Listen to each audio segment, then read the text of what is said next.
Voulez-vous changer ? Deuxième partie. Il vous faut être renouvelé par la transformation spirituelle de votre intelligence et revêtir l'homme nouveau. Éphésiens chapitre 4, versets 23 et 24. La seconde étape, une fois que Dieu est venu nous trouver au fond de notre situation de crise, réside dans notre engagement à nous accrocher à lui, notre détermination à prier et à lire notre Bible, même si nous avons davantage envie de nous recroqueviller sur nous-mêmes.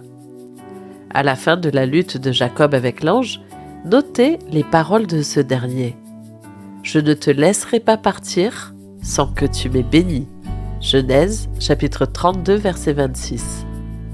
Il n'avait pas choisi cette situation et cette lutte, mais il ne l'avait pas esquivée. Il avait continué à se battre jusqu'à l'aube et n'avait pas voulu laisser l'ange le laisser sans le bénir. Une leçon pour nous aujourd'hui, quand nous demandons à Dieu quelque chose d'important, sommes-nous persistants ou abandonnons-nous notre requête après une ou deux prières ?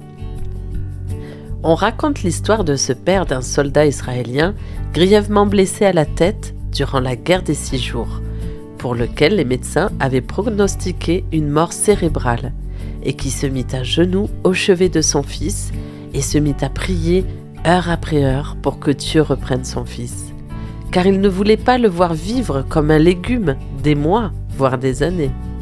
Il ne cessa de prier jusqu'au matin, quand Dieu exauça sa prière et reprit son fils. Ne nous décourageons pas dans l'adversité, mais persévérons dans la prière et la lecture de sa parole. Faisons comme Jacob.